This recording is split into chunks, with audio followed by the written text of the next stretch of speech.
Assalamualaikum warahmatullahi wabarakatuh. Selamat pagi teman-teman, Bapak, Ibu, AA, Kang, dan Teteh yang sudah datang. Terima kasih sebelumnya, saya ucapkan terima kasih karena telah meluangkan waktunya untuk datang ke acara pengenalan alat hari ini. Sebelumnya, ada yang tahu kenapa banyak lahan pertanian itu ada di dataran yang tinggi? Ada yang tahu? Yang tahu tolong acung. Ya, kenapa? Jadi banyak lahan pertanian yang ada di dataran tinggi itu dikarenakan memang si dataran tinggi itu bagus ya untuk dijadikan lahan pertanian karena suhunya yang sejuk juga dan juga banyak tanah-tanah yang subur di dataran yang tinggi itu, teman-teman ya. Dan teman-teman juga harus tahu bahwa di Indonesia itu hampir 30% penduduknya adalah bertani, teman-teman. Banyak dari mereka yang memilih untuk bertani dibandingkan untuk melakukan pekerjaan lain itu, dan petani itu adalah salah satu pondasi negara kita, teman-teman. Karena negara kita itu ya sendiri ya, karena dulu tuh banyak orang-orang luar yang emang pengen ngambil pokok-pokok bahan-bahan bertani, hasil-hasil panen dari Indonesia, karena emang sesubur itu negara kita itu. Makanya banyak petani-petani yang jadi pondasi negara kita, teman-teman ya. Nah, jadi kehadiran saya di sini itu mau ngebawa teman-teman semua untuk memperkenalkan sistem yang akan membantu para petani-petani kita di dataran-dataran tinggi, khususnya ya, daerah-daerah terpencil. Banyak banget petani-petani yang memiliki banyak lahan di daerahnya, dan yang memungkinkan satu petani itu bisa lebih dari 4 lahan, 5 lahan ya kan. Karena memang di sana tempat mereka mencari sesuap nasi ya gitu. Banyak juga karena jadi petani yang ada di dataran tinggi itu, mereka kebayang gak sih sama kalian kayak harus muncak, harus hiking, harus manjat untuk sampai ke kebun mereka, karena memang di dataran tinggi masih kayak gitu ya, kan masih banyak yang harus muncak dulu baru sampai ke lahannya gitu. Itu capek banget, dan emang petani kita itu, kalian harus tahu, banyak petani yang uh, mengukur si vital tanah mereka itu dengan cara yang tradisional dan sesuai perkiraan aja, kira-kira, banyaknya dikira-kira gitu, kayak wah ini kayaknya kurang air, oh ini kayaknya kurang pupuk aja ini mah gitu, tanpa data yang akurat dan presisi gitu guys. Nah, karena banyak masalah itu, kami balik lagi kayak tadi hari ini ya, tantangan petani itu kualitas dan keterbatasan akses gitu, yang data tidak akurat yang tadi saya sebutin. Juga ada ketergantungan jaringan internet biasanya guys. Kalau banyak banget alat-alat di luar sana yang memang untuk membantu para petani, cuman banyak yang masih menggunakan koneksi internet, dan itu pun banyak di daerah kota ya, nggak mungkin, jarang banget di dataran tinggi itu ada sinyal internet guys. Makanya itu adalah keterbatasan yang selanjutnya. Terus ada kualitas hasil kurang konsisten. Bayangin aja, kalian punya 4 lahan, dan kalian harus tahu kondisi si lahan itu tuh bagus nggak untuk ditanamin bibit yang akan kalian tanam gitu. Dan itu pun susah ya, kita bener-bener ngukurnya gitu. Dan banyak kan petani itu karena ngira-ngira aja, makanya si panennya itu kadang tidak konsisten, teman-teman. Karena dari semua tantangan-tantangan petani di Indonesia ini, tim inovasi kita dari kampus Universitas Pendidikan Indonesia membuat sebuah alat yang akan membantu, yang akan mengupgrade kualitas tani di Indonesia, teman-teman. Namanya adalah Sistem Pertanian Pintar UPI Solusi Mandiri dan Presisi, teman-teman. Alat ini punya sensor multi parameter. Sensor multi parameter itu ada 4. Dia mengukur pH tanah, keasaman atau kebasahannya. Dia mengukur kelembapan tanah, konduktivitas listrik, dan satu lagi skornya. Jadi nanti ketika alatnya itu ditancapkan di tanah kalian, di lahan para petani, si alatnya itu langsung ngasih data ke monitor yang biasa diaplikasikannya sekalian dengan alatnya, dan itu di situ nanti ada terlihat grafik dan juga nomor-nomor yang bermunculan dari pH tanahnya, kelembabannya, dan juga yang tadi saya sebutkan. Dari situ adalah skor untuk penilaian tanah yang tersebut. Jadi kalau skornya misalkan di bawah 50, itu masih kurang. Terus kalau skornya di atas 50 atau 60, berarti si tanahnya mungkin kurang pupuknya atau kurang apa. Jadi dari situ kita bisa melihat vital tanah para petani yang harus manjat-manjat hiking itu kan udah nggak usah lagi sekarang. Sekarang tuh tinggal cek di monitor, lihat si penilaian vital tanah kalian.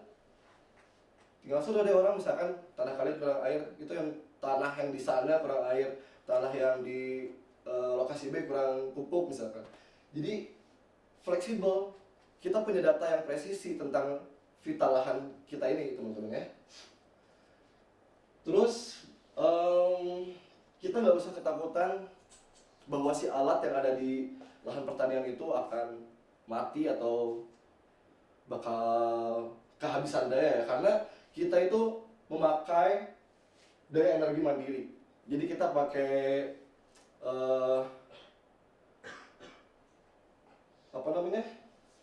panel surya untuk si alat yang ada di lahan tani. Jadi kita nggak perlu listrik lagi teman-teman, jadi kita cuma butuhkan matahari doang. Lalu ini yang menurut saya pribadi ini gokil banget, karena ini LoRa jangkauan 10 km tanpa internet. Dari tempat monitor kalian 10 km kemanapun itu kita bisa ngeakses semua alat-alatnya, dan alat kami ini bisa mencakup 34 lahan tani asalkan jaraknya maksimal 10 km tanpa internet. Kok bisa tanpa internet? Kita menggunakan frekuensi radio untuk memancarkan si data, untuk mengirim datanya dari alat yang ada di lahan tani ke monitor yang kalian instalasi nanti di rumah ataupun di mana terserah itu. Tanpa internet, karena kan di dataran tinggi itu kurang banget ya sinyal-sinyal internet. Itu juga jadi ya keterbatasan untuk para petani di sana. Dan kebanyakan memang sudah banyak alat-alat pendukung pertanian ini, cuman belum ada alat yang memang benar-benar suruh alatnya kerja aja, kita tinggal duduk diam gitu, tanpa harus ngeluarin biaya internet, tanpa harus ngeluarin listrik juga gitu. Itu teman-teman.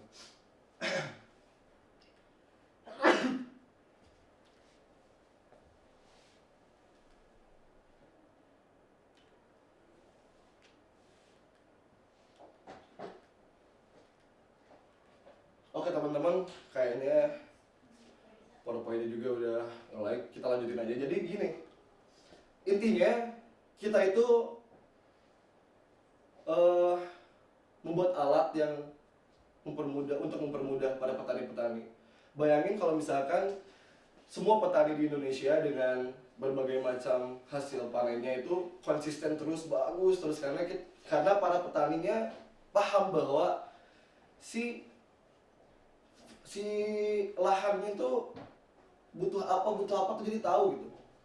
Itu akan benar-benar mengupgrade bahan-bahan yang mereka tanam teman-teman ya. Ditambah konsisten, itu dia.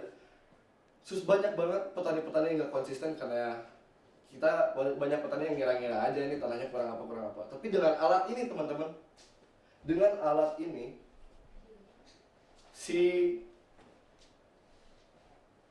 bibit-bibit yang akan ditanam dengan kevitalan lahan yang sangat bagus akan menciptakan buah-buah yang lebih bagus lagi. saya ada video untuk kita lihat bagaimana cara kerjanya dan juga bagaimana data yang masuk ke monitor kalian nanti. Di kebun anggur Firiska.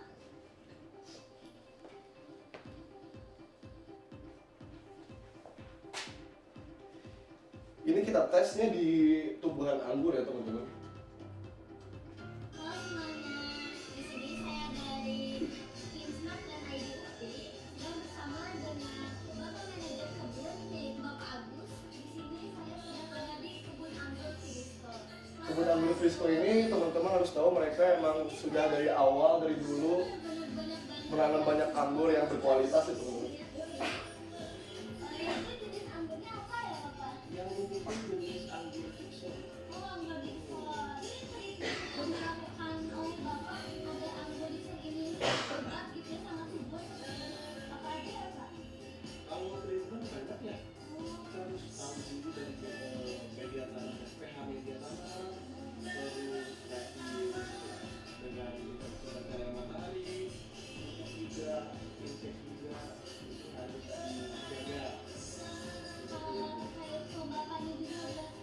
Ya, termasuk itu juga karena untuk media tanah bagus memang harus dijaga tentang kelembabannya. Nah, baik lagi sama aku seperti yang tadi Pak Agus bilang, gimana sih cara mendapatkan anggur yang subur ini? Maka dari itu aku ingin melihat gitu ya kayak referensi atau standar untuk anggur yang subur itu seperti apa sih tanahnya? Nah, kita cek yuk pakai alat ini. Ini alatnya ya teman-teman, itu yang dimasukin ke tanah, bisa dilihat baik-baik.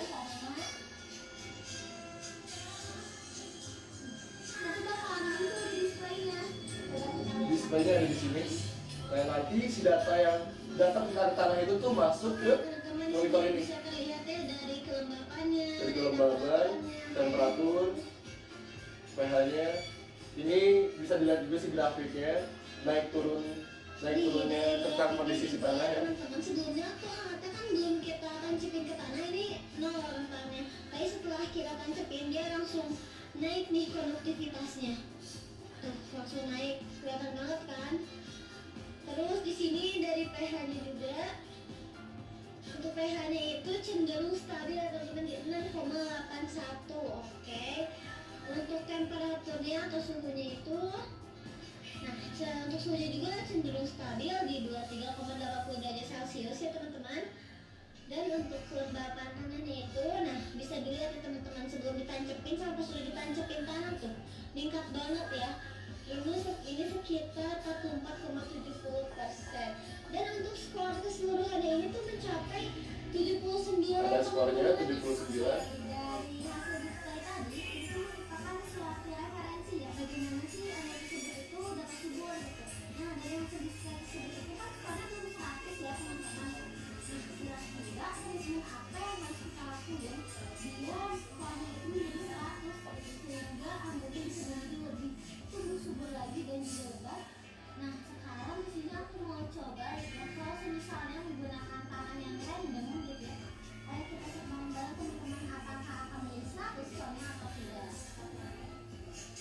Berada Di sini kita coba untuk dibandingkan tanah yang memang dibuat untuk lahan pertanian dan juga dibandingkan dengan tanah yang biasa-biasa aja teman-teman ya.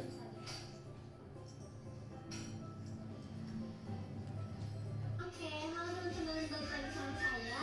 Di sini saya bawa tanaman dan yang tadi kita lihat Bapak mau nanya nih, kira-kira dari tanah random ini apakah bisa menjadi media tanam anggur? Tanah random bisa untuk media tanaman anggur itu bisa, tapi mungkin akan tidak optimal ya untuk pertumbuhan. Oh, tidak akan optimal. Baik teman-teman, mungkin gambarannya seperti itulah, dan biar saya kasih tahu alat ini masih beta. Kami masih mencari partner-partner yang memang ingin kita uji juga si lahan pertaniannya, dan jika teman-teman ada mempunyai lahan pertanian atau ya perkebunan, bisa kabari kami, bisa kabari saya untuk kita tes apakah lahan kalian siap untuk dijadikan lahan tani yang subur. Begitu teman-teman. Baik, mungkin perkenalan alat kali ini cukup sampai di sini. Mohon maaf jika ada ketidakjelasan dalam saya berbicara, kesalahan saya. Mohon dimaafkan. Terima kasih. Wassalamualaikum warahmatullahi wabarakatuh.